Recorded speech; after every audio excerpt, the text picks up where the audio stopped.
Hello everybody, welcome to Totally Tabled. My name is Shaggy, and today, in honor of Halloween, I've decided to do my top 10 solo horror games. Now, a couple of things right off the bat here. First, board games aren't scary. I think we can all agree on that. Board games do a lot of great things, but instilling fear in you as you're playing is not really one of them. So these aren't like my top 10 scariest games. These are fun games to play on Halloween that have a horror theme. The second thing I should make clear is that I'm not really a big fan of horror in general. I don't like gory or horrific movies or books. It's just not really a genre I'm that interested in.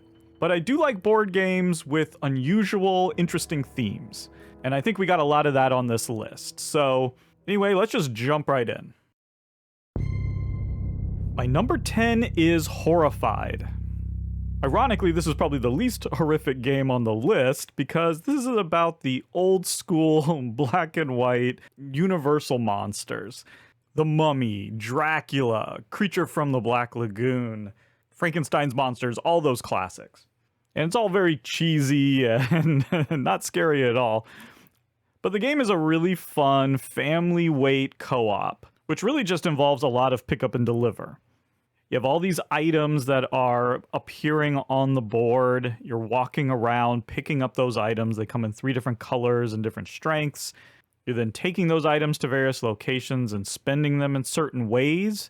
Each monster has sort of a different bunch of hoops that you have to go through in order to defeat them.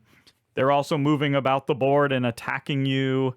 These different citizens will appear on the board and they might get attacked, so you have to go in and rescue them and take them to certain places. And then each round you have these events that are happening. Different monsters will activate and do different things. So it's all very simple and straightforward, easy to teach, easy to play, fairly quick, and just a lot of fun. And the cool thing is you can increase the difficulty by just adding additional monsters. So you could just play with 2 and keep it really simple, or you could play with up to 4 and have much more of a challenge. Very fun game, very popular, not super scary, but it fits the theme for sure. That's my number 10, Horrified. Number 9 is Australia. Specifically with the expansion, Tasmania. I really like the expansion when you're playing solo. It adds a great map for solo play and even sort of a campaign that you can do solo.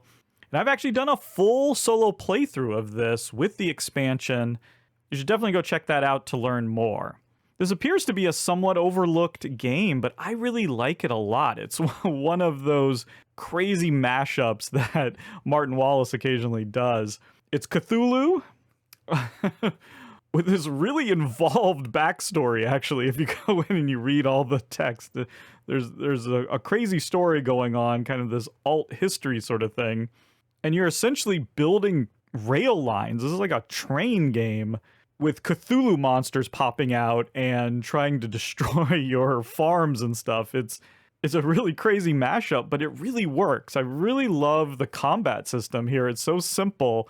You have different units that you're building, and then you're building out your train lines. You're building, mines in order to get resources to build different things. And then you're sending your troops out there on your lines to attack these Cthulhu monsters that are everywhere. And different military units have different strengths or weaknesses against, the different Lovecraftian monsters. So you try to go in there with, some units that will be good for that particular type of monster, and then you just flip cards and resolve the different attacks and hits. It's really simple and fast. Yeah, definitely go check out the playthrough for more, because this is a really unusual one. It seems to have slipped under the radar a little bit. But that's my number 9, Australia, with the Tasmania expansion. Number 8 is Hit Z Road, which is another one of these crazy Martin Wallace experiments. I apparently love these games of his. This takes a hardcore auction game and mixes it with zombies. And it's actually fantastic. In a multiplayer game, you are basically bidding on which path you want to take. And so some paths may be more infested with zombies than other. And you're just trying to make your way to a safe zone, across the United States. So you're like bidding resources so that you can like maybe take the better path, the less dangerous path than everyone else. But then you need those resources in order to survive the zombies. So it's a really great bidding game. Now, when you're playing it solo, it's different. You take the auction out completely, and now you're picking your path, possibly paying some resources in order to take a path that's more known to you, or you can spend less resources to take a path where the cards are flipped face down, so you don't actually know what's going to be there. So there's a little bit of press your luck along with the resource management. But it maintains this really fun and, I mean, let's be frank, stupid zombie fighting, dice rolling nonsense, which shouldn't work, but is just a ton of fun. This game is just a guilty pleasure. And if you want to know what I'm talking about, I've done a playthrough for this one as well, one of my really early playthroughs, so you can go check it out. It's a swingy game. When you're playing in multiplayer, there's even player elimination. Solo, you don't have to worry about that. Tons of luck, but a really, really good time and a fun production. So you should definitely check this one out. That's my number 8, Hit Z Road. Number 7 is Final Girl. This game is extremely popular, and this is probably be a lot of people's number 1 pick for this list. It probably fits the list better than any other game on here. It is solo only, and it is horror movie through and through. This thing nails this horror theme like no other game. So if you're looking for that slasher movie feel, this has got it in spades. I really, really enjoy it. And with more plays, I could see this maybe going up for me. At the beginning of the game, you essentially pick a final girl to play as who has special abilities. And then you also play against a certain like horror movie bad guy stereotype.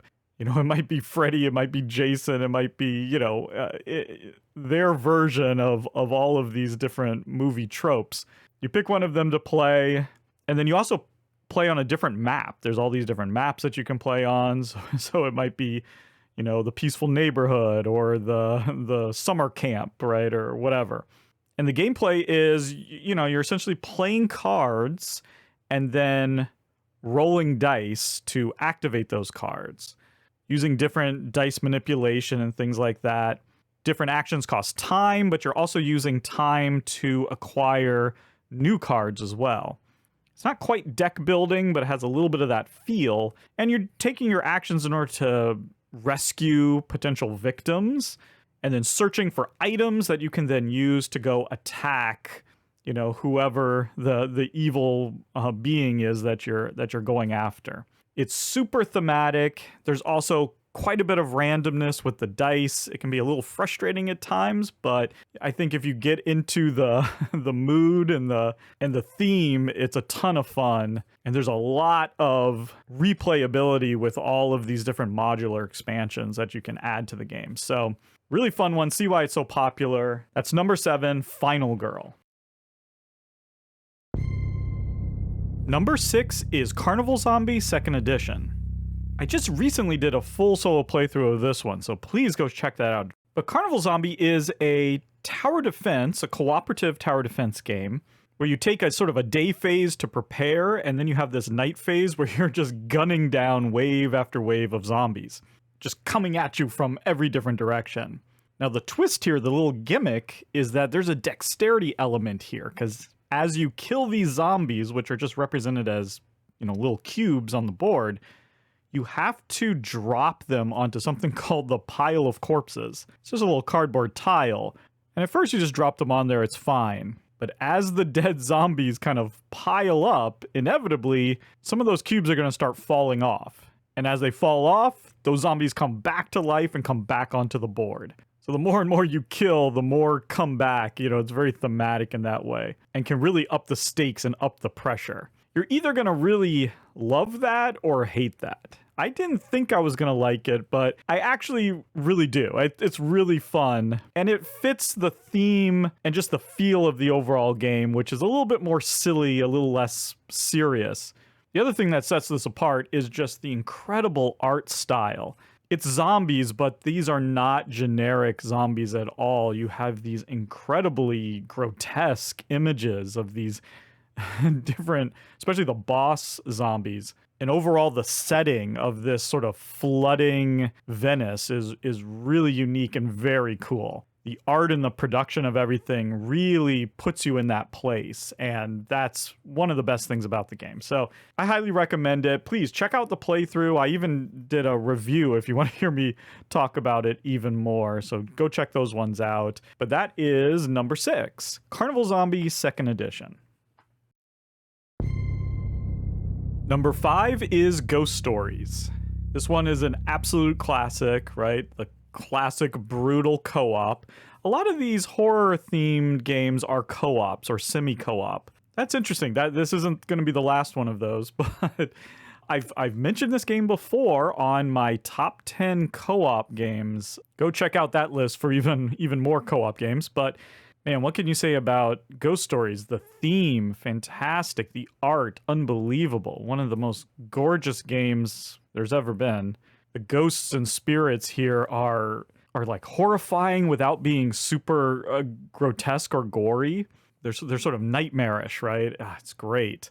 And again, like Carnival Zombie, you have sort of a tower defense going on here where you're trying to protect this village. 3x3 grid. Each tile has a different power on it, and you're bouncing between these different tiles, taking those actions, trying to defeat just, again, wave after wave of these spirits. It's brutally difficult. A lot of great, interesting decisions. It's a classic for a reason, and that is Ghost Stories. Number 4 is The Bloody Inn. This is another one that I've done a very early playthrough of, very early in the channel's life. And I did it for Halloween, on Halloween. And I'm actually going to make it a Halloween tradition. So this coming Halloween, I'm going to do another playthrough of The Bloody Inn, this time with the Carnies expansion. So go check out that previous playthrough and then come back for the new playthrough this Halloween. But The Bloody Inn is just this really clever card game with this very dark theme. You play like the owner of an inn, like this countryside inn. These characters, these travelers come in and stay in your inn, and you're essentially murdering them, burying them in your backyard, and stealing their money. And then you can also recruit some of them to help you with the murdering and the burying. You just have to be careful that the police don't catch you in the act as you're doing all this. Very, very dark theme, but it's handled in a very lighthearted, silly kind of way. But the card play is actually very clever because you have to spin cards from your hand in order to take those actions, unless it's a character that's proficient in that particular action, in which case you get to take them back into your hand. So you're trying to get characters that are good at the different actions that you're trying to take. Check out the playthrough to see exactly how it works, but it's very clever and satisfying. And once again, the artwork is incredible. I'm just in love with this artwork. So that's my number 4, The Bloody Inn. Number 3 is Nemesis. So far on the list, we've had a little bit of everything. We've had the old school Universal monsters. We've had Cthulhu. We've had ghosts, zombies, classic slashers, straight up murder, and now we have aliens. In fact, Nemesis is just unlicensed Aliens, the board game. You're moving about like a broken down spaceship. As you move, you're making noise. There's creatures about. You can hear them in the walls and stuff. So you're kind of trying to sneak around, not make too much noise. You have these objectives, right? So you need to like check the engines, make sure everything's working. You need to go and check the navigation, set the ship to, so it's going towards Earth, or escape in an escape pod. But inevitably, you're going to make too much noise. These different aliens are going to pop out at you. You're going to have to fight them or run away. There's a whole life cycle thing going on. So you have, little guys that grow up into adults. There's a queen. Fires can break out and just all sorts of stuff. Everything you would expect. And at the heart of it, you just have a very satisfying card play to take actions, searching for items, giving you special abilities. This is just a really great game, and when you're playing multiplayer, you can play sort of full co-op mode, or you can play sort of a semi-co-op mode where everyone has secret objectives, and some of them can be, attacking other players or making sure that other players die. So you can do it that way, or you can do the full co-op. When you're playing solo, you just have these co-op objectives that you have to try to achieve and survive. Really, I think it's a blast however you play. There you go. That's my number 3, Nemesis. My number 2 is Arkham Horror, the card game. Really, you can put your Arkham file game of choice here, whether it's just regular Arkham Horror, 2nd or 3rd edition, right? Maybe Eldritch Horror, whatever. The card game, Arkham Horror card game, is my favorite. And I've talked about this before, again, on the top 10 co-op games list. I just really enjoy going through the story of these different campaigns that are a part of this system. Right? There's a ton of them. I haven't touched all of them by any means, but I'm just constantly impressed and intrigued with what they do with the different cards, how they create these different settings and these different scenarios that play out very thematically. Which is really interesting, creepy, Lovecraftian stuff. I also enjoy kind of, creating my deck, slowly building it up, building up my character as you go through the scenario. And the system of resolving and pulling those tokens out of the bag. It's random, but I don't know, it's fun. I just think this is the perfect kind of creative, silly fun, which is often what I'm looking for in a horror theme sort of game. So there you go. That's my number 2, Arkham Horror, the living card game. And my number 1 for this list is not actually considered a horror game, but I definitely consider it one. I'm talking about This War of Mine. This game is the only board game that I've ever played that has actually instilled any sense of horror in me while playing. There are things that have happened to me in this game that have chilled me to my bone, that have caused me to have to stop and take a break. Some truly terrifying things are contained in this box. And what makes it all more horrific is that a lot of this is grounded in reality. These are based on real things that have happened in war. This War of Mine is about the real psychological trauma and horror that comes from war. And you really feel it. No other game comes close to doing anything like this. Now, I did a full solo playthrough of this. And if your only experience with the game is watching that, please go watch it. Just by sheer chance in that playthrough, I sort of avoided all of the truly horrific stuff. And in fact, you can specifically set up the game so that you won't encounter the really awful, awful things. And honestly, I recommend that you do that if you're not ready for some of these incredibly traumatic moments that can occur. The game is just simply about regular people trying to survive in the middle of a war-torn city. And it forces you to just make these really heartbreaking decisions. Please go watch the playthrough to get a real sense of what the game is about. But I had to put this at number 1. It's just, again, it's the only game that I've played, that I'm aware of, that's really able to instill terror and true psychological horror on the player. And the fact that it's so grounded in reality just makes it all the more terrifying. And that's why This War of Mine is my number 1 solo horror game of all time.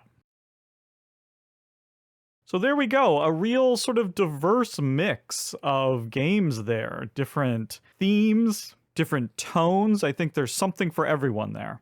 What are some of your favorite horror games? Please list them in the comments below.